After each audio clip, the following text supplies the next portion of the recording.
In this video, I'm going to demonstrate things I discovered while researching AprilTags.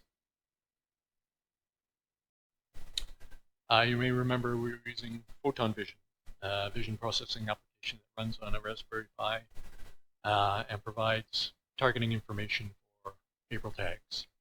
It takes that targeting information and sends it to the RIO over network tables, and this was basically how far we had gotten. We really didn't know what to do with that information, so I went out looking at other teams that were using photon vision to see what they were doing. One of the teams I found that uses photon vision is 6328 Mechanical Advantage. And they have a set of interesting tools that we could use for analyzing our robot. AdvantageKit is a framework for logging robot information and data. And it can be used to track any variable or system on the robot. It's pretty simple to use too. After installing the framework, you just need to have robot class extend log robot instead of the usual timed or command robot.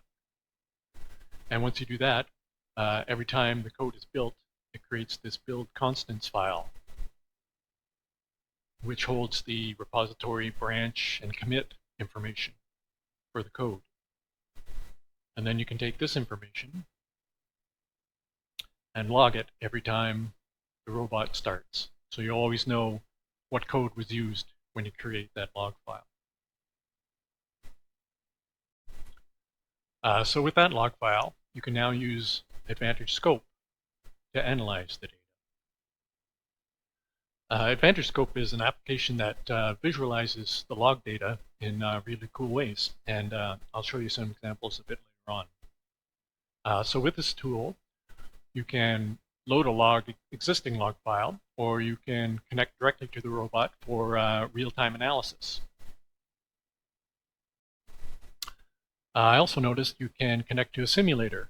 I didn't know what a simulator was, but it turns out you can use VS Code to run your robot code in simulation mode. I gave it a try, but of course nothing happened.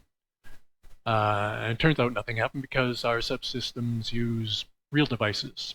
And in order to use simulation mode, you need to use simulated devices. So I looked around for teams that used simulated devices, and it turns out not a lot of teams do, because it basically doubles your code base. For every real system you have to create another subsystem that uses simulated devices. It's also difficult to make any changes to your subsystems, because now you're making changes in two places. I looked at a lot of subsystem code and saw that they're inherently coupled with the real devices.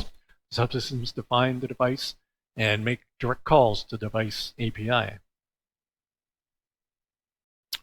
So what I did was, I went through all the subsystems and removed any code that directly called a real device's API. And then I created an abstract class for that device that holds the variables and methods that the subsystem can use to get or set data it needs from the device. So for example, here's the abstract gyro module. We define our variables, and we create the methods that the subsystem can use to get those data values. And we also create setter methods that the hardware device can use to set those values. We can then use this abstract class to create classes for our real device and our simulated device. Here, for example, we create a NavX class. It extends the gyro module, defines the actual hardware, and uses the setters to set the data variables that the subsystem needs. Our simulated class is basically empty because we can't really simulate a gyro, but the principle's the same. So now in the subsystem, we don't define the gyro in the class itself, but instead pass it in the constructor. We can pass either the gyro module navx, or we can pass the gyro module simulator. The subsystem doesn't really know or care because it's getting its data from the abstract class. It's using the getters from the abstract class to get the data. We've separated the hardware from the subsystem. So if we go through each of the subsystems, we create real and simulated modules for each subsystem.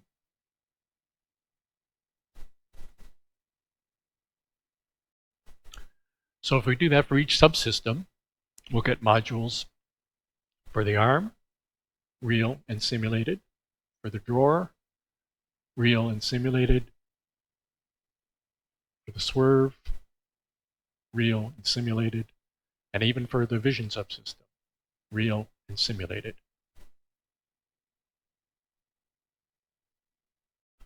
So the next step is, how do we run a real robot versus a simulated robot? Well, the principle is the same. We define an abstract robot container that contains our abstract modules and our abstract subsystems. And from that, we create a real robot container and a simulated robot container. The real robot container uses the real modules that we defined, the real talons, the real gyro, the real vision, and it creates the subsystems using these modules. The simulated container uses the simulated modules and creates the subsystems using these simulated modules. Then in our robot class, we just define whether or not we're running in real mode or in simulation mode. If we're running in real mode, we use the real charged up container. If we're running in simulated mode, we use the simulated container. It's as easy as that. The last piece of the puzzle is the pose estimator subsystem. It uses data from the swerve drive and from the vision system to estimate the pose of the robot on the field. Okay, let's fire it up and take a look.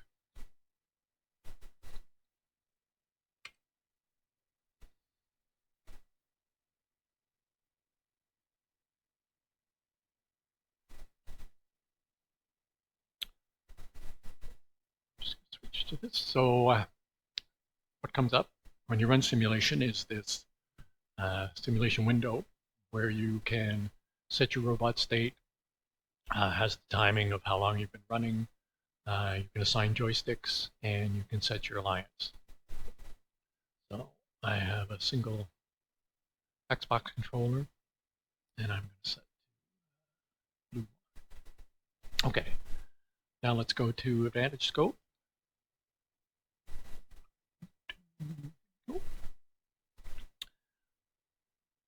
And there's lots of cool things that you can do with this. I highly recommend clicking on this little book, and it gives you a total overview of everything you can do with all the different tabs.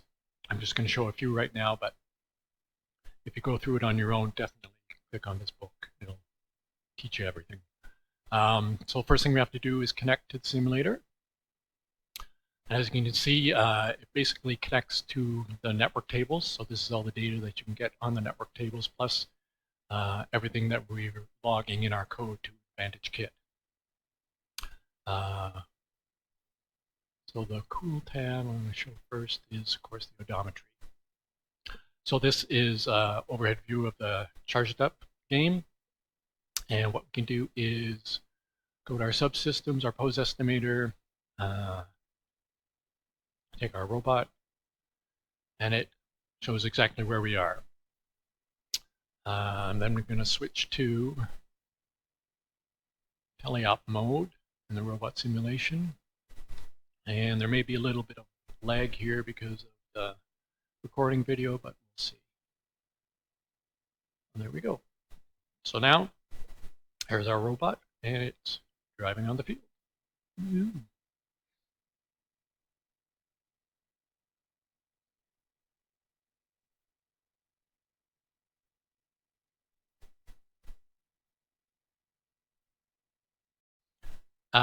Before we go any further, I'd like to jump back to the code and just talk about vision for a minute. So how do we simulate a vision system? Well, luckily enough, Photon Vision supplies a few classes to handle just that. A simulated photon camera and a simulated vision system itself. Now I've had to bring these classes actually into the project because some of the variables, like the SimPhoton camera and some of the methods, like the get latest result, weren't actually available to the public. So by bringing them into the system, bringing them into the code itself, I'm able to make those public so that in our vision modules we can access that information. So like our other module classes, we define an abstract vision module which contains all the variables and methods that we use to access either real camera data or simulated camera data. And in our robot containers, we either define a real vision module or a simulated vision module. The key to both systems is this AprilTags fields class provided by WPILib. It's basically a JSON file containing pose information for all the AprilTags on the field. So if we know the pose of the camera and the robot, which we do from our pose estimator, and we know the poses of the AprilTags, we can calculate whether or not the robot or the camera would actually see an AprilTag based on the distance away that the tag is from the camera, the horizontal and vertical angles based on the field of view of the camera, and whether or not the target area or the area of the tag would be big enough to view. Now if we switch back to AdvantageScope, we should be able to see what data the front and rear cameras can provide. I'll create a new table and I'll see if they have targets. And if they have targets, what targets do they see? So from this pose, the front camera should be able to see targets 5, 6, 7, and 8, and the rear camera should be able to see target 1. And here's the data it provides, and sure enough, 5, 6, 7, and 8 on the front camera, target 1 on the rear. So let's drive around a bit. I'll go into teleoperated mode. Hopefully the lag isn't too bad. And as I drive away, the rear camera can now see tags 1 and 2. The front camera can still see 5, 6, 7, and 8. If I turn in this position, the camera shouldn't be able to see any targets. And sure enough, our targets are false. Even though the list says it can see, these lists aren't updated until it actually sees actual targets. So I'll turn again. Now the front camera can see targets 1, 2, and 3, and the rear camera can see target 5. Target 5 over here, 1, 2, 3 here. So with this information, I can create commands that will tell the robot to drive to a best tag, or even drive away from a best tag, or I can combine them. Here in the commands folder, I've created drive to best tag or drive from best tag. Drive to best tag will, if it's from the front camera, drive to 0.4 meters away from the tag. And if it's the rear camera, we'll drive 0.8 meters away from the tag. We can also set the Y value and the yaw value, basically, is what the Z does. So the orientation of the robot itself.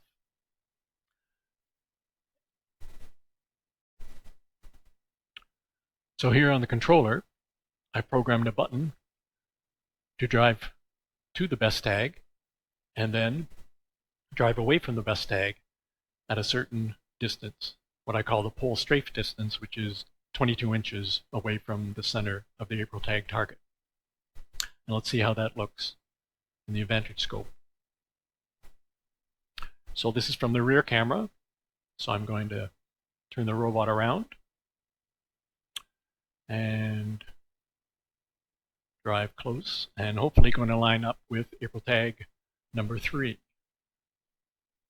On the table, you can see that the rear camera can see tags 2, 3, and 4, and it looks like tag 3 should be the best. So with one push of the button, the robot drives to the best tag and then drives away from the best tag, aligning with the pole. I'll do that again just as another show. So even with the offset, drives to the tag and then drives to the pole. We can do that with the front camera too. Let's say we want to align with the loading station. Oops. I'm not a very good driver. So here, we take a look at our table. Our front camera can see tag number 5. And with the press of a button, aligns with the tag, then strafes to the loading station.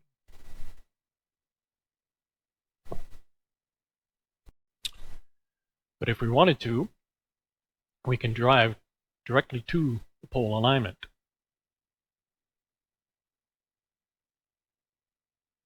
Using the rear camera again. We know where the tag is, and we know where the pole is relative to the tag. So we can use the tag to drive directly to the pole. We don't have to go to the tag first and then strafe over. We can go directly to the pole. And if our alignment is off, it automatically aligns the robot.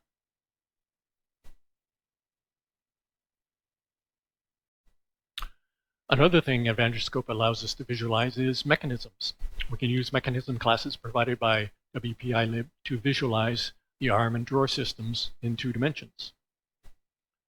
We just create a mechanism tab.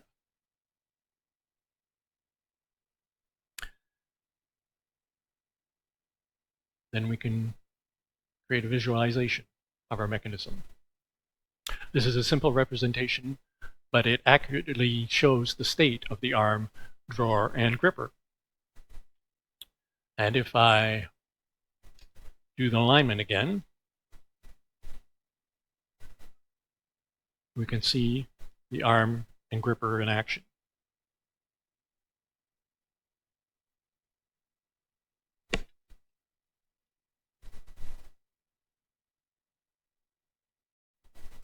One of the things I added to the arm and drawer subsystems is an action queue, which is a first in, first out list that allows the subsystem to independently perform multiple actions sequentially. If the subsystem is idle, the periodic method will set the state machine to the first action in the queue, removes the action, and then stages it for the state machine to execute. This becomes very useful in autonomous mode, and I'll show you an example in a little bit.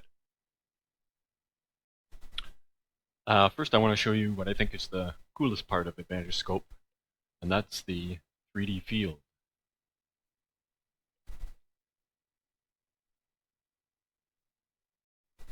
So this is a 3D representation of the game field that you can zoom in, zoom out on, rotate around, or shift to basically look at any angle on the field.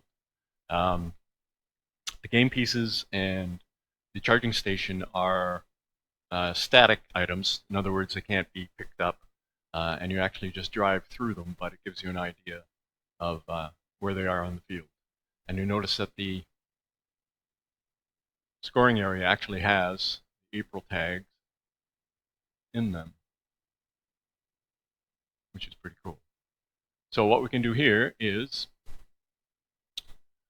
we can go to our outputs again, and our pose estimator actually creates a 3D pose.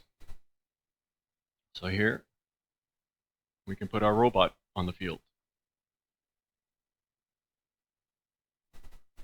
And just for fun, we can take our mechanism and we can drop it in as a 2D pose, and then we get a really good look at our robot.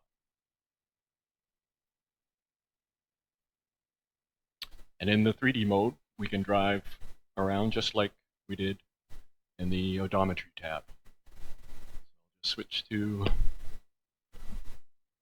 teleoperated and switch my joystick to driver joystick. And there we go. I'm not a very good driver, so let's go.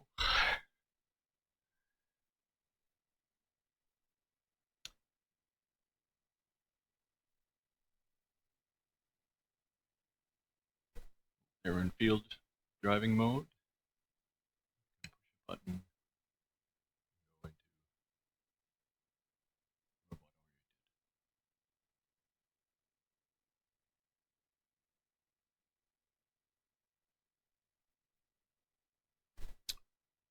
So if you want to do a little simulating itself, you can set your view to driver station,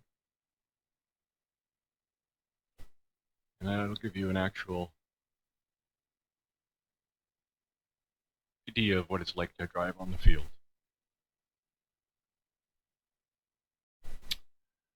Now I know our drawer and gripper orientation isn't correct, but we're just working with 2 dimensions there, so that's basically the best I could do.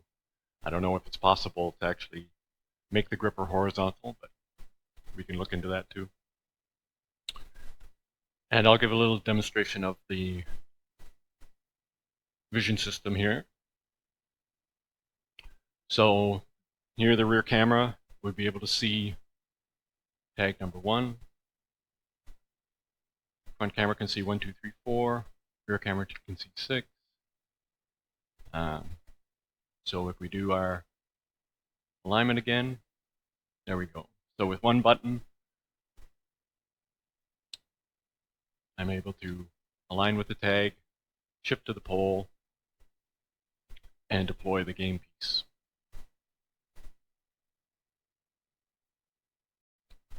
So now I'd just like to show a little autonomous path that I set up.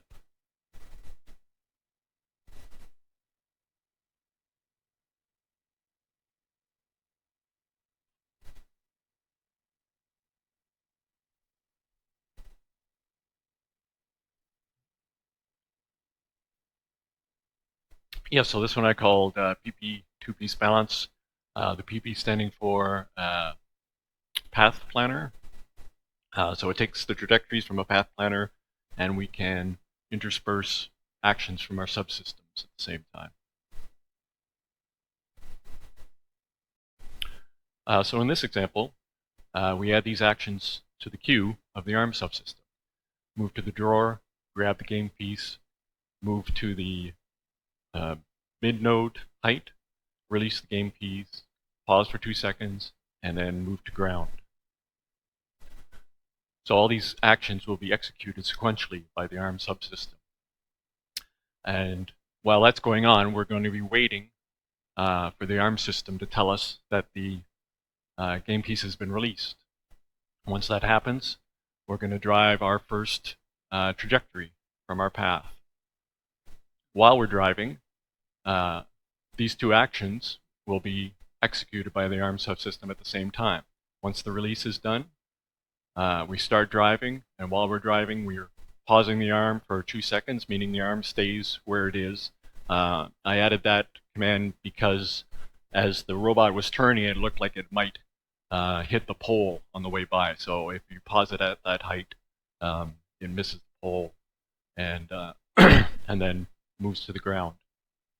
Once it's finished driving to the path, it's going to grab the game piece on the ground and then move to the high node, which is basically above the first pole.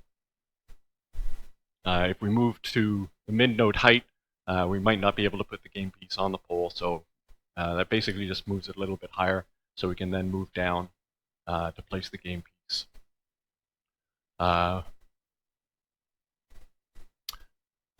So that is our, once we get there, we move to the node, we release, we pause, and we move to ground again.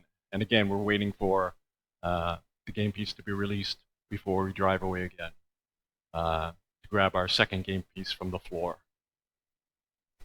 Once we do that, we're going to drive our last part of the path and then start the auto level command. And I'll give you, I'll show you what that looks like in the AdvantageScope. So here we are back in AdvantageScope, where we can visualize the two-piece balance auto that we created before. We're set at Station 1 of the Blue Alliance, and just remember that the game pieces are static here. We can't actually pick them up or drive on the charging station. In the real world, we'd have a cube in the gripper, and the first piece we pick up would actually be a cone. Okay, I'm going to fire up the autonomous.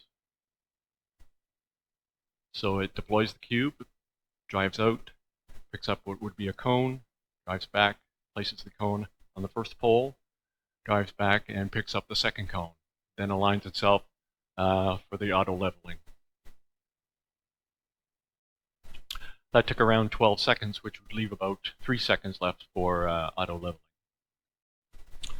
With autonomous mode done, I'll switch to teleoperated and place the robot roughly where when autonomous is finished.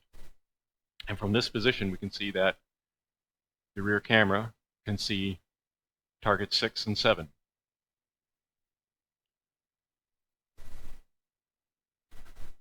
And with a single push of the button, we can have the robot place the cone onto the second pole.